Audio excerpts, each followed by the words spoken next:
তো ফাইনালি দুশো রেডি হয়ে গেছে। আর এই লুকটি আপনাদের কাছে কেমন লেগেছে অবশ্যই কমেন্টের মাধ্যমে জানাবেন আপনারা।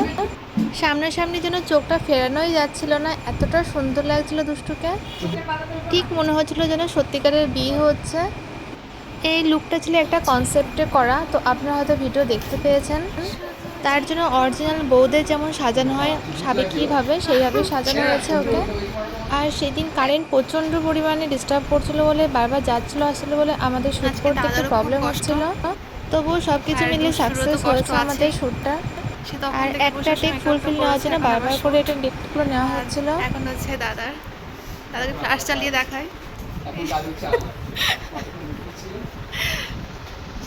সত্যি বলতে মানুষ দুটো যে এতটা ভালো আমি সত্যি ভাবতে পারিনি। ঠিক যেন নিজে মানুষের মতন। আমার তো খুব ভালো লেগেছে ওদের সঙ্গে পরিচয় হয়ে। তার থেকে বড় কথা, ওকে সাজিয়ে তো আমি খুব স্যাটিসফাই হয়েছি। অনেকে যেমন প্যানিক করে যে কিনা কেমন সাজানো হবে কি না হবে, বাট ও পুরোপুরি আমার পরে ছেড়ে দিয়েছিল, দিদি তুমি তোমার মতন করে সাজাও। এটার জন্য সাজাতেও খুব ভালো লেগেছিল, টাইম নিয়ে সাজিয়েছি। সকালবেলা নিয়ে ভিডিও করছিল, চার্জ শেষ, কি অবস্থা, বারবার কারেন্ট চলে যাচ্ছে। আজকে আমি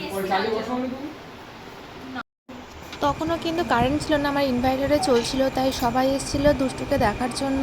সবাই এক একে সেলফি এর সঙ্গে তুলে নিয়েছিল। এখন বানাতে হবে, কারেন্ট চলে গেছে, কারেন্ট আসে। গিফট কই? এই যে নতুন বউ বসে আছে স্টেজে। স্টেজ আছে, আমাদের কাছে বাজেট কম বলে আমরা স্টেজ আনতে পারিনি, মানে চেয়ার এই নর্মাল চেয়ারে বসিয়েছে। আর হচ্ছে সব বিনা নেমন্তন্নে যে খেতে এসেছে, কিন্তু গিফট নেননি। আর আমি সাজানোর সময় পায়েল অনেকে ছিল যারা কিনা হাতে কলকাটা করে দিয়েছিল, তার জন্য আমার একটু টাইমটা সেভ হয়েছিল। ওরা অনেকক্ষণ ছিল। তারপরে আমাকে হেল্প করার জন্য অনেকেই আছে, পুচকো পাচকা দেখতেই পেয়েছেন যে আমাকে হেল্প করার জন্য কত মানুষ ছিল। তো যাই হোক না কেন, এই সাপোর্টটা সবার কাছে পাই বলেই আমি এত দূর অবধি কাজগুলো করতে পারি। থ্যাংক ইউ সবাইকে। দেখা হচ্ছে আবার নেক্সট ব্লগে। আজকের মতন এ পর্যন্ত, টাটা।